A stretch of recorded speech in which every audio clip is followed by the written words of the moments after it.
Well, my name is Alicia Shapiro with AInews.com, and welcome to another episode of our Driving Tomorrow Conversations with Industry Leaders, where we explore the latest developments and newest innovations in the world of artificial intelligence. Today, I'm excited to speak with Günay Azer, the co founder of Gamelight, largest game recommendation platform for mobile gamers.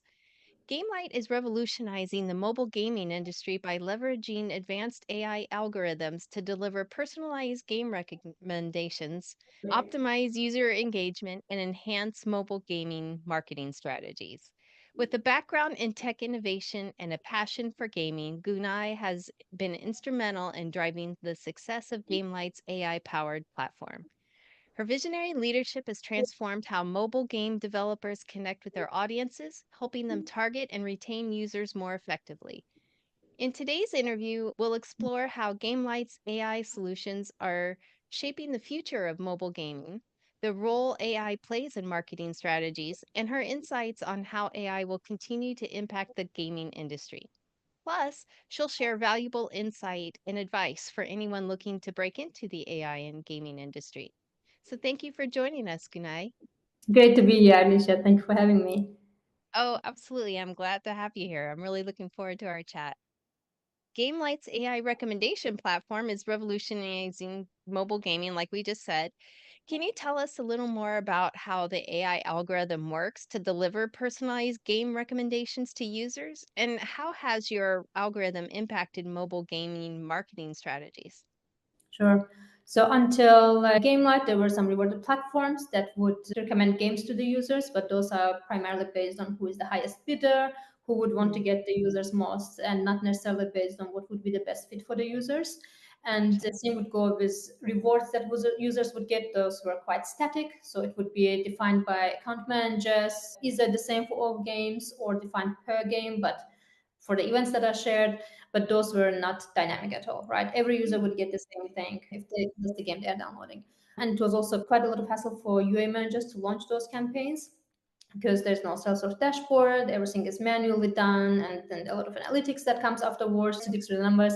In our case, we changed this. So what we did is we built an algorithm that analyzed, first of all, the recommendations that we give users. We don't just recommend anything to anyone. We would check first if the game is a good fit. Would user like this? Is it the game that they would engage a lot with? And only afterwards, once the answer is yes, we would recommend the game. So it helps both users because they get the games that they would love playing, not just random ads that they would, would pop up on their Yeah. feed.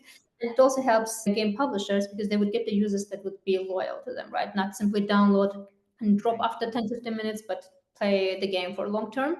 And on the other hand, with the rewards that we give users, we make sure to enhance the user engagement and retention because sometimes within the games, it's quite difficult in initial stage, especially if it's a difficult game with strategy titles or might be casual, but with a lot of complex techniques in the game. We help users to go through those difficult stages by giving them rewards. It's not anymore just advertisers and media Mm, partners earning from this, that they get users or revenues, but it's also users because factually users are the ones that are playing the games, those are the ones that engage with the game, so it would make sense if they would also earn rewards for doing this. So it's kind of a win-win situation for everyone in this case. that does sound innovative and beneficial for both parties. That's really great. Yeah, I like that. Um, Thanks. and your platform uses competitor game usage and demographic data to enhance your user engagement, like you were saying. How does Gamelight ensure that it stays ahead of the competition in this rapidly evolving space? Yeah. So we when you mentioned competitor analysis and competition targeting, so what we do is that when users download our app, they give us access to the app usage data, which means we can see which games they're playing, how long, when they're playing. Users do it to also get rewards from our app because we need to understand what they're playing to also give rewards for playing those games. And at the same time, we analyze this data to find which games would be the best fit for those users. Basically, what I mentioned earlier in a more complex form, so not simply, hey, here's the user, let's show them the game, but more like if user played multiple strategy games within the last 30 days and they continue engaging and they reach the levels within the game and so on, then it would be a good idea to recommend them as a strategy game. This is probably a Mm, core user for those games. And to stay ahead of competition, we make sure to always innovate, to we never stand in the same place, we come up with something new. And we are very fast in doing this. So we make sure that we don't build a huge hierarchy within the company, but process are fast and simple, and we can come up with ideas and implement them faster and better in this case. So this is how we try to stay ahead of competition. Let's put it this way. Mhm. And you mentioned that you have rewards for users with points for the certain gameplay. And that's a fascinating way to increase the user retention. But how has this feature impacted long term user engagement and overall game retention?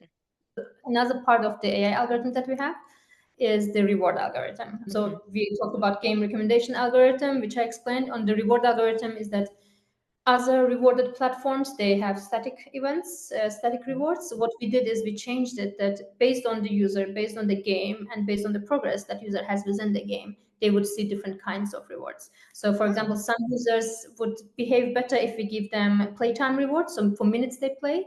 Others are more engaged if there are certain milestones like finished level 5, finished level 10, 15, and so on. oh, So yeah. the users are different, right? And they engage differently, they behave differently within the game. So we analyze how they behave within the game, and when we give different rewards, how they change and how they get more engaged or retain longer, and then adjust the rewards per user. So it's very dynamic. So first it's very dynamic per game, and it's then very dynamic per user. So it's very personalized. If you look at per user and per game, it's unique in each case.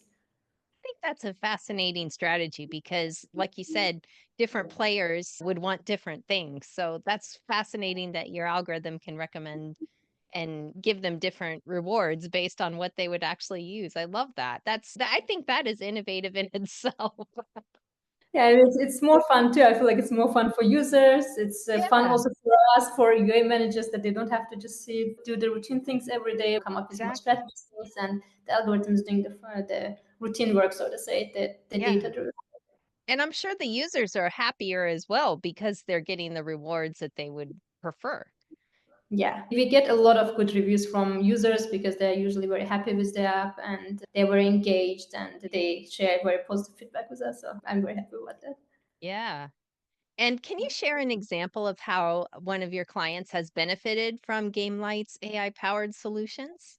Sure, we have a lot of partners that I can only talk about public case Oh, studies, and we have actually quite a few of them. The one that comes to my mind is, for example, Joy City. That's our long-term partner, and it's one of the largest Korean game publishers. And we wrote two case studies with them for two different titles that they were promoting in Japan and Korea, and we over-delivered their ROAS goals, the day 30 goals. We also had a strong growth between day 7 and day 30, showing that rewards can actually help users to engage and retain long term, not simply in a shorter term.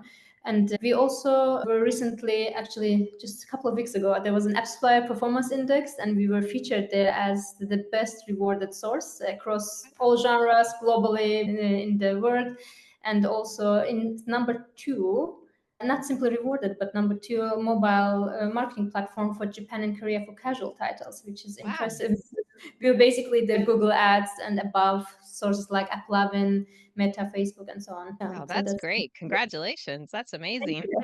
Thank you. And your algorithms and data collections, they target users based on their age and their gender and other data. How important to you is the ethical data use, and what steps does your team take to ensure data privacy and data security?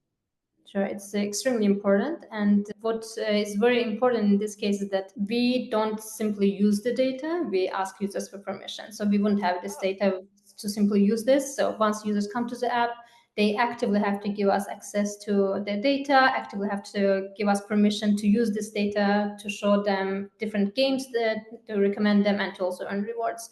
So we make sure that first of all we have this access, and if you don't have access, we will obviously not use any of this yeah. data.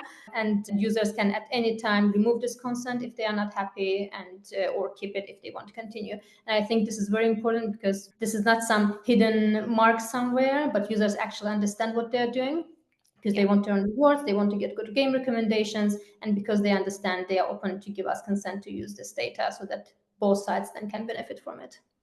I love that. And as mobile gaming continues to grow, what trends do you see in how AI will be used to personalize the gaming experience and improve overall user acquisition? A huge benefit of AI is that it helps us to analyze huge data volumes, which is not possible to do by humans quite often, unless you have not even thousands of people. I don't think they can't get like the AI can analyze so much data that it's simply not possible sometimes for humans to do this, even if you Yeah, have huge. So this enables us to do a lot of personalized, it can be recommendations in our case or custom solutions for users. And I think it's going to go more in this direction too, and more companies are going to implement AI solutions to make their solutions more personalized for users, personalized for their clients and customers, and it will again benefit then every party in this case. that's great. I wish you all the best. It sounds like it's so exciting to be in mobile gaming right now because if you're a game owner, it's exciting because then you get to use your platform and get your game out in front of people. And if you're a user, you actually play the games you want to play. It seems like it's a win win. It sounds like such a great, innovative platform. It's great to hear. Thank you, Alicia. And before we wrap up, I'd like to ask a couple of lighter questions so our audience can get to know you a little better. When you Sure. do step away from your work, what are some activities or hobbies that you are passionate about? Interesting question. I think right now means last many years, I'm enjoying quite a lot going to live concerts, music festivals. That brings me a lot of joy. It's not too easy with work because too easy with work. I have to work quite a lot.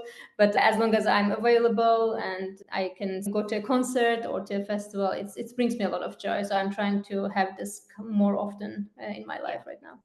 Oh, that's great. I love that. And for someone looking to get into AI in gaming, what advice would you give them to get started to make a meaningful impact in the industry? I think the most important is that you should try to understand the industry and understand your clients and understand the pain that is there, because often we see founders, they launch a product based on idea they got, which might sound good on paper, but it's Yeah. not necessarily the pain there, or even if it's the pain, but the way they try to solve it is not the right way. So I think being a bit more hands-on as a founder, being in the industry, working with those clients, being one of those clients maybe, and trying to hands-on solve those problems would be actually very beneficial for any founder. That's great advice. Thank you so much, Günay, for joining us today and sharing your insights. It's been a real pleasure talking with you and learning more about your work at Gamelight. It's a great platform, and I hope a lot more people get out there and try it. Thank you very much, Alicia. It was great Yeah, talking to you too. Thank you. good. Yeah. And to learn more about Gamelight, you can visit their website, gamelight.io. Keeping you connected to tomorrow. Today, this is Alicia with AInews.com.